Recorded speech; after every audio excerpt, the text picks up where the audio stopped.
It was an ordinary morning in Miyako, a small coastal town in northern Japan.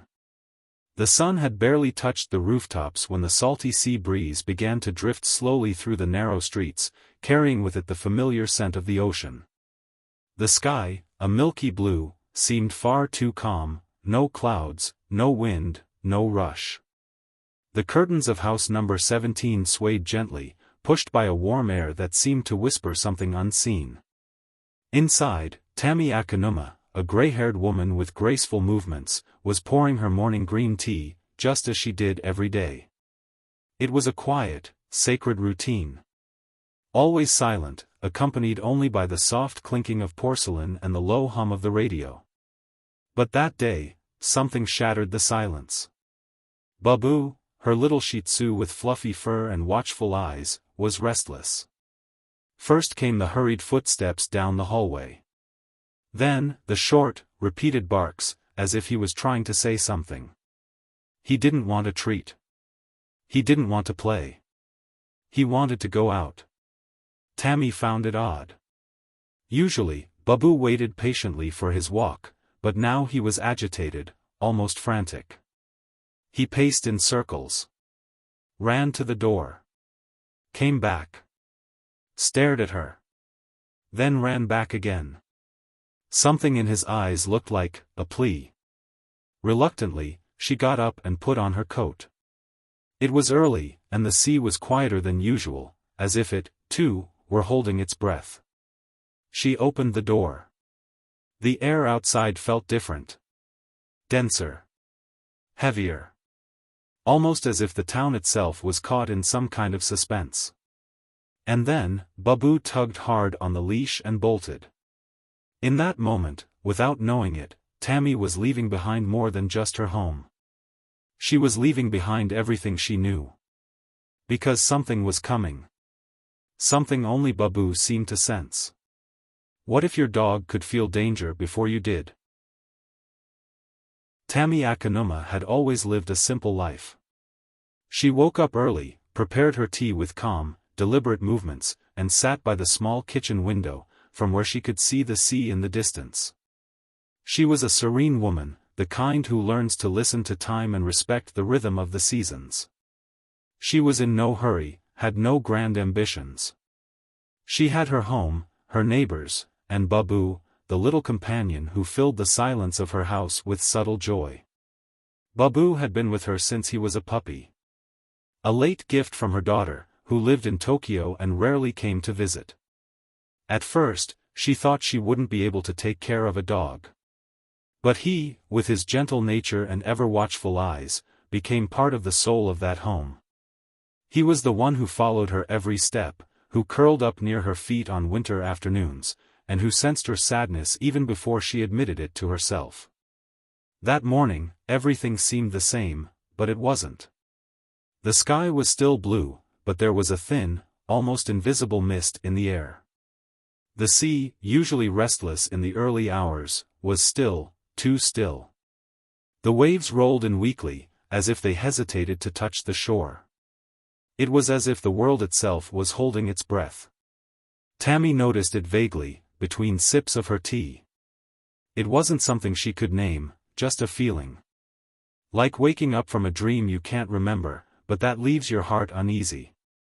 Outside, the neighbors went about their routines with the same ritual slowness, the fisherman adjusting his nets, the florist opening her shop windows, the postman pedaling down the street.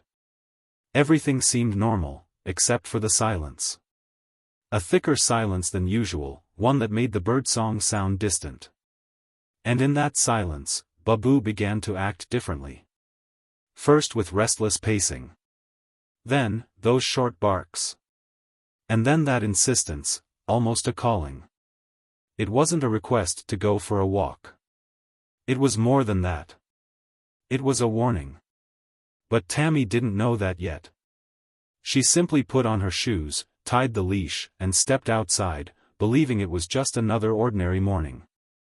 Little did she know, she was stepping into the last remnants of her old life. Babu was never one for making a fuss. He was a calm dog, almost intuitive, who learned through gestures and respected the rhythm of the home. But that morning, there was something in him Tammy had never seen before. He wasn't just restless.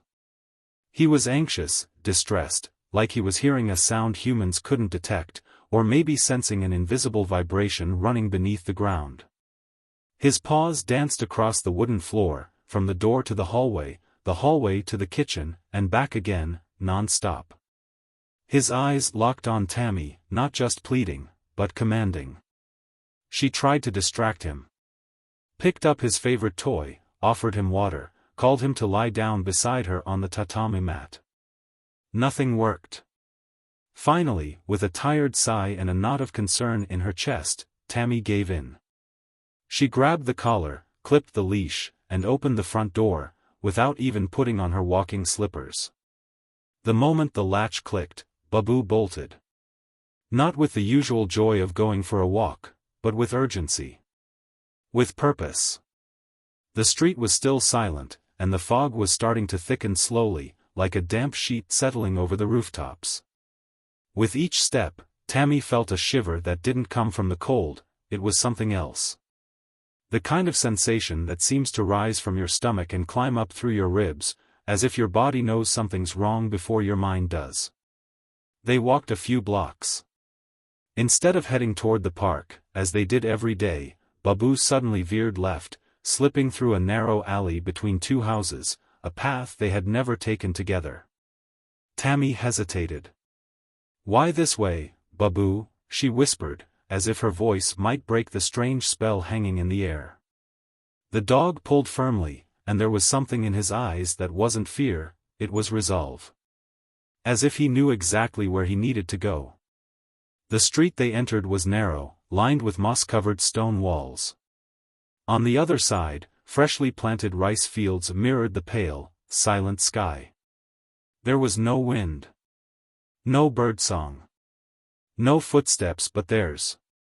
Just the rhythmic sound of paws on pavement and Tammy's soft breathing, now growing heavier.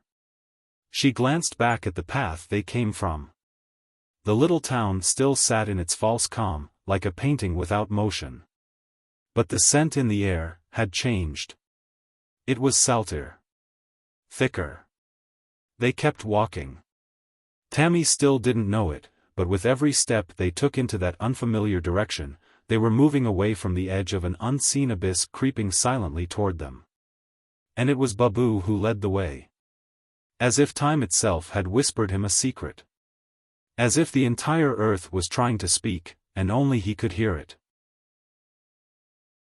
Babu pulled on the leash with a strength Tammy had never felt before. His short, determined steps didn't waver, and he never looked back. As if he knew exactly where to go, and why. They left the familiar neighborhood, veering away from known paths and diving into narrow, shadowed streets. The houses grew more spaced out, their windows shut like eyes refusing to witness what was coming. The silence now was almost complete. No voices, no footsteps, no birds. Only the sound of Babu's paws on the pavement and Tammy's increasingly tense breathing. The air began to change. It felt thicker. Saltier. As if the sea had dissolved into the wind. A metallic scent mixed with the salt, something that reminded her of wet iron, like the air after an electrical storm. And the sky, though still bright, seemed less blue. More white. Almost opaque. Tammy felt her body resisting, but something urged her to keep going. It wasn't just the dog. It was a dull pressure in her chest. A constant chill. As if the minutes were shrinking, and time itself was on the verge of collapsing. They reached a hill covered in loose stones and low vegetation. Babu pressed forward without hesitation, while Tammy stumbled behind him. The trees along the path bent inward, forming a natural tunnel that darkened the trail even more. The light there seemed filtered, dense, as if passing through fogged glass. Farther up, the trees began to thin, and a stone plateau opened before them. It looked like a forgotten overlook, silent, where one could see the entire town spread out below. For a moment, everything was still. even time. What do you think of the story so far? What is the real reason for Babu's concern? Keep listening to find out. But first, it's important that you share this video, subscribe to the channel, and turn on notifications to hear more stories like this. The sound came like a tear through the world. It wasn't a scream, nor thunder. It was something deeper. A sharp crack, followed by a monstrous roar that seemed to rise from the very bowels of the earth and the sea at once. A sound that made the air vibrate, that sliced through the sky like an invisible blade. Tammy turned suddenly. Her body reacted before her mind. And then she saw it. The neighborhood, her neighborhood, was gone. Where once there were well-drawn streets, simple houses, gardens tended by elderly hands, there was now a raging whirlpool of water. A dark, foaming current surging forward without hesitation, devouring everything in its path. Rooftops shattered like wet paper. Cars were swept away, spinning like loose toys. Trees bent and vanished under the force that consumed all. It was like watching time itself being torn from the earth. The city screamed in silence. From the top of the hill, the world seemed to move in slow motion and yet far too fast to comprehend. Tammy couldn't blink. Her hands gripped Babu's leash as if it were the only anchor still tying her to reality. Her chest heaved, her heart pounded, and her legs felt ready to collapse. The water kept rising, flooding streets, alleys, backyards, temples. An unstoppable flow. Dirty, violent, merciless. And the most haunting part was the sound. A mix of snapping, metallic groans, and a deep rumble, like the ocean itself was enraged. Amid the destruction, Tammy recognized fragments of her world: the bakery where she bought bread every morning, the postman's bicycle, the neighbor's yard where plum blossoms had just begun to bloom. All dissolving before her eyes. And she, up there, untouched. Helpless. In disbelief. Behind her, the sky had turned gray. The fog had crept up the hillside as if trying to shield her from what she saw, but it was too late. She had already seen. Already felt. She was now part of the tragedy. And beside her, Babu stood motionless. Eyes fixed. Fur bristling. A silent sentinel who, for reasons Tammy would never fully understand, had led her there. To that one place where life was still possible. The city was disappearing. The sound, the scent, the light, everything had changed. Nothing would ever be the same again. And in the middle of absolute chaos, only one truth remained. She was alive. After the roar, came silence. Not an ordinary silence. It was the kind of silence that doesn't come from peace, but from absence. The air seemed to be holding its breath. The world, stunned, as if trying to comprehend what had just happened. Tammy remained still at the top of the hill. Her eyes, dry from staring too long at the impossible. Her hand still holding the leash, now loosely, as if her body was there, but her soul still hovered above the wreckage. The city was no longer a city. It was a trail of soaked destruction. Where there had once been order, now there was chaos. Where there had been life, now hovered emptiness. No sirens. No voices. Only the distant sound of water slowly moving through the debris, dragging memories, stories, people. The pain didn't come right away. First came the numbness. The shock. That surreal feeling that this couldn't be real. But it was. Tammy knew. She recognized, down below, what was left of her neighbors' homes. Mrs. Yoshiko's garden, now covered in mud. The elementary school, gone. All of it, so fast. And she was alive. Guilt rose like an internal tide, silent, bitter. The unanswered question, why me? And with it, the relief, so intense it hurt. The kind of relief that blends with grief, that both tears and comforts at once. She sat on a damp rock, drained of strength. The cold hillside wind touched her skin like the fingers of a grieving world. Tears finally came, but without sound. Slowly. Deeply. As if each drop carried the name of someone who would never return. And then, she felt a small weight in her lap. Babu. He didn't wag his tail. He didn't bark. He simply lay across her legs, in silence. Eyes closed. Body trembling. Heart racing. He felt it too. In that moment, Tammy understood she wasn't alone. There were no words, but there was a presence, alive, faithful, unexplainable. A soul beside her that, somehow, had protected her from the worst. That had walked with her to higher ground. That stayed. The bond between them, already strong, was now unbreakable. There, in that moment, a connection was born that needed no language, no logic. Only silence. The same silence that now wrapped the world. But between them, it didn't hurt. The days that followed were wrapped in dust, silence, and sirens. Helicopters hovered over the coastline in search of survivors. Rescue teams combed through the wreckage with tired eyes. Radios and televisions broadcast numbers, names, tragedies in sequence. Tammy walked the soaked streets of the city like someone stepping onto another planet. The paths were the same, but everything had changed.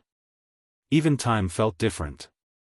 The clock in the town square, frozen at 2:46 p.m., marked not only the hour of the disaster, but a rupture in reality itself. It was during a conversation with a shelter volunteer that she heard it for the first time. If you had left 5 minutes later, there wouldn't have been time. 5 minutes. That sentence echoed in her mind like an ancient warning, like a whisper from fate itself. 5 minutes was the line between life and death. And the one who had made the decision, wasn't her. It was Babu. Each day, that realization became clearer. He didn't just want to go for a walk. He knew. Somehow, he sensed it. Tammy began to seek out other stories. Amid the chaos, the pain, and the losses, whispered accounts started to emerge among survivors. A cat that went wild the morning of the disaster and clawed at the door until it was let out. A group of dogs that howled non-stop in the hours before the tremor. Cows that grew restless in the fields. Birds that vanished without explanation. A question sparked in her mind like a glowing ember. Do animals know before we do? She dove into old newspapers, folk tales, forgotten documentaries. She discovered that during the great 1923 earthquake in Tokyo, there were records of dogs trying to flee before the first tremors. And that in some ancient cultures, animals were used as nature's sentinels, living warnings of what the earth was about to do. Maybe it was instinct. Maybe it was something more. Something that couldn't be measured by instruments or translated into words. But it was real. Tammy began to look at Babu differently. Not just as a companion, but as a bridge between worlds, between the human and the unexplainable. A silent guardian who, for some reason, was able to feel what no one else could. And so, in the middle of tragedy, a new search was born. Not for an exact answer, but for the understanding that there are things the eyes can't see, and that sometimes, the ones who save us don't speak our language. But they can hear what the world is trying to say. Time passed, but Miyako was never the same again. The scars on the city were still visible, in the walls, in the foundations, in what was missing. But what had changed the most wasn't the concrete, it was the silence among the people. A silence filled with reverence. Memory. And a new kind of listening. Tammy Akanuma didn't return to the same house. She started over in another neighborhood, farther from the sea. A simple, peaceful home with windows facing the sunrise, because ever since that day, she never wanted to be distracted in the early morning again. Babu grew old by her side. His steps slowed, his eyes grew cloudier, but his presence never stopped being alert.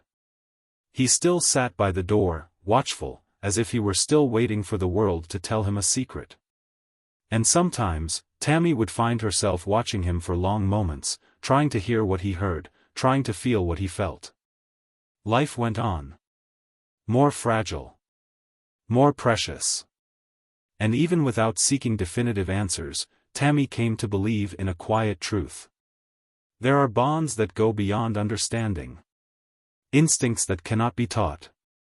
And loves that save us, silently, steadily, without making a sound. Today, when someone asks her about that day, she responds with few words. But she always ends with the same phrase, spoken with tearful, yet steady eyes. I wasn't saved by luck. I was saved because someone heard me, someone who didn't need words to love me. Babu never gave a speech. He didn't need to. He simply felt. And that was enough to change everything. If you like this story, share the video.